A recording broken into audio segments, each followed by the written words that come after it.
SIR এর নাম করে প্রকৃত ভোটারদেরকে নাম বাদ দেওয়া হচ্ছে। যেমন আমাদের হাবড়া 2 পঞ্চায়েত সমিতি গুমা 1 নম্বর অঞ্চল, বুথ নম্বর 159, এই শিশু শিক্ষা সেন্টার, এখানে তারা অনেক দিন ধরে ওখানে বসবাস করছেন। প্রায় 1964 সাল 65 সালে স্বর্গীয় বসন্ত ঘোষ তাদেরকে জায়গা দেন। এতদিন তারা ভোটার লিস্টে ভোট দিয়ে আসছিল, হঠাৎ করেই দেখা গেল যে তাদের নাম ভোটার লিস্টে নেই।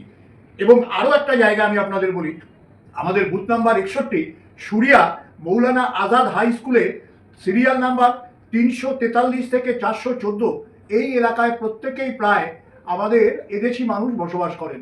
অথচ আমরা লক্ষ্য করলাম 343 থেকে 414 এতগুলো লোকের নাম বাদ দিয়ে দেওয়া হয়েছে।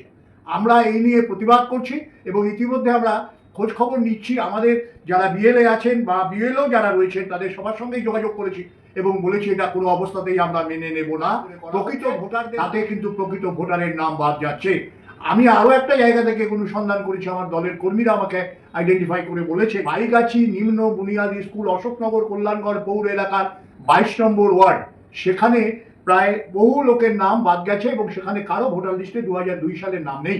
সঙ্গে সঙ্গে আমরা যোগাযোগ করার পরে আমাদের বিএলও সঙ্গে যোগাযোগ করলাম এবং তাকে আমরা বললাম যে ঘটনাটা ঘটেছে, এটা অর্থাৎ তৃণমূল কংগ্রেসের পক্ষ থেকে আমরা এটা বলছি। তার কারণ ইতিমধ্যে বেশ কয়েকজন 2-3 জন লোক এই এসআইআর করার নাম করে তারা কিন্তু ইতিমধ্যে মারা গেছেন। আমরা চাই না এইরকম একটা মৃত্যু মিছিল তৈরি হোক। সুতরাং আমি আপনাদের সকলের কাছে অনুরোধ করছি, আমাদের দলের কর্মীরা যারা রয়েছেন, যারা অতন্দ্রী প্রহরীর মতন তৃণমূল কংগ্রেসকে আপনারা গার্ড দিয়ে এসছেন, তাদের কাছে অনুরোধ করছি। দিনে ছিল এই 88 অশোকনগর বিধানসভা, এখন এটা হয়েছে 101 নম্বর বিধানসভা কেন্দ্র।